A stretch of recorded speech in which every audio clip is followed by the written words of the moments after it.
All right, everybody, welcome back to the Deep Dive. Hit that like button if you're ready to get into it with us. Today, we're going to do a deep dive into some pretty controversial political waters. You know, we've all seen those moments where a politician says something a little spicy, and everyone goes nuts, and then it becomes this big media frenzy, and, you know, everyone's got to have an opinion about it. Right, right. So that's what we're going to be looking at today. Specifically, we're talking about recent comments by President Biden about Trump supporters. Oh, yeah. And the whole, you know, did he call them garbage thing? And, you know, is it a gaffe? Is it deliberate? And what does it say about the state of our political discourse? Yeah, this is a big one. There's a lot to unpack here.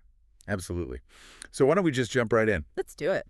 So this whole thing started with a clip of Biden on The View, right? Yeah, that's right. The View, always a hotbed of Yeah, always a good time. lively discussion, let's say. Lively discussion. So, yeah, Biden was on there, and he made this comment about certain Trump supporters. And, well, the way he phrased it was a little ambiguous, let's just say. A little ambiguous, yeah. So some people are saying he straight up called them garbage. Right. Others are saying, no. He was talking about their rhetoric, their style of communication. Right, right. It's all about the target of his statement. Was it the people themselves or their ideas? Yeah, it's a really fine line, isn't it? And depending on where you fall on the political spectrum, Absolutely. you know, you're going to see it one way or the other. You're going to interpret it differently for sure. Exactly. So, and this is what makes this such a fascinating case study. Right. Because you have, you know, Republicans who were, some of them were clutching their pearls, like how dare he attack Trump supporters. Yeah. And then you have others who are saying, come on, you know, Trump has said much worse. Right. You know, Trump's whole thing was calling people names. Exactly. And they're bringing up examples like, you know, when Trump called America a garbage can. Oh, yeah. Or there's that Trump supporting comedian, the one who called Puerto Rico an island of garbage. And actually Biden is claiming that that's what he was referencing. Interesting. So, you know, it's this whole hack is this selective outrage thing, you know. Oh, it's all about framing, isn't it? Exactly. And what does it say about the double standards that we apply to, you know, political figures that we like versus ones that we don't? Yeah, this is a great example of the double standard that we see in politics all the time. Yeah. It's not just about what you say, but who's saying it. Right. Right? If someone you like says something that's a little off color, you might give them a pass. You might chuckle. Yeah, exactly. Yeah. But if it's someone you don't like, oh, they're the devil. They're canceled. Exactly. Yeah. And historically, we've seen this play out time and time again.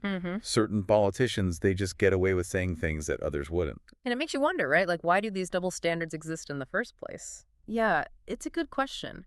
It really undermines the whole idea of having a fair and honest political debate. Right, because if different rules apply to different people, Exactly. then how can you really trust anything that's being said? Right. And how can you have a productive conversation when one side is constantly being held to a different standard? Absolutely. And you know, it's not just the politicians themselves, it's also the media, the commentators. Oh, yeah. You know, they all play a role in shaping these narratives and perpetuating these double standards. For sure. The media, they can really amplify certain voices while silencing others. And that can have a huge impact on how we perceive these issues. Absolutely. So speaking of different perspectives, did you happen to catch the reaction on The View? Oh, I wouldn't miss it. Because even the co-hosts were divided on this. Of course they were. Alyssa Farah Griffin. Right. The former Trump White House staffer. Exactly. She was actually pretty critical of Biden's comment. Really? Yeah, she seemed genuinely concerned about the potential fallout. But then you have, you know, Sunny Hostin and some of the other hosts who are basically like, this is just a distraction. Right. They weren't buying into the whole outrage thing. So we've got a difference of opinion even among the co-hosts of The View. Exactly, which I think perfectly illustrates this larger tension that we're talking about. Yeah. The tension between acknowledging, you know, let's call it the unconventional communication style of someone like Trump, while also holding all leaders to a certain standard of decorum. Right. So on the one hand, you could say, look, Trump has always pushed the boundaries of what's considered acceptable language. Right. So maybe we shouldn't be so quick to judge when other politicians do something similar. But then on the other hand, you have the argument that no matter who you are, right, if you're in a position of power, you have a responsibility to choose your words carefully. Exactly. Words have power. Exactly. And especially when you're the president of the United States. Right. Your words can have a huge impact on the national conversation. Absolutely. Yeah. So I guess the question becomes, Where do we draw the line? That's the million-dollar question, isn't it? It really is. When does strong language cross over into something that's harmful or divisive? Yeah. And who gets to decide where that line is? Exactly. So to bring it all back, this whole Biden controversy, Yeah. it really just highlights the incredibly messy reality of political discourse today. I think messy is a good word for it. Yeah, it's messy, it's confusing, it's frustrating. And it's getting harder and harder to find common ground. Absolutely, because everybody's so dug in on their own side. Right. Everyone's in their own echo chamber. Exactly. Right. And so, when something like this happens, it just further reinforces those divisions. Absolutely. It's like we're all speaking different languages. Exactly. And it makes it that much harder to actually address the real issues. Right. And that's the biggest tragedy of all. Yeah. We're so busy arguing about semantics and who said what and who's more offensive that we're not actually talking about the things that really matter. And that's what we should be focusing on. The policy is the solution. Exactly. And that's the thing that I think is so important for us to remember as we navigate all of this noise. It's easy to get caught up in the drama. It is. It's entertaining. It's, it gets those clicks and those likes. That's right.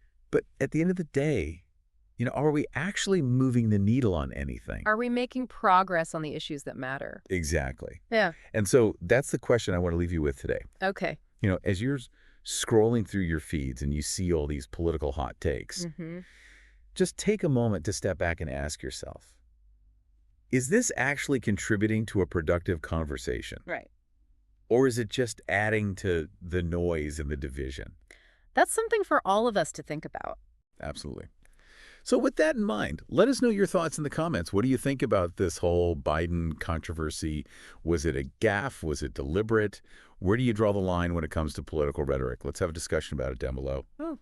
And while you're down there, don't forget to hit that like button and subscribe to the channel for more deep dives into the topics that matter. We'll see you next time. See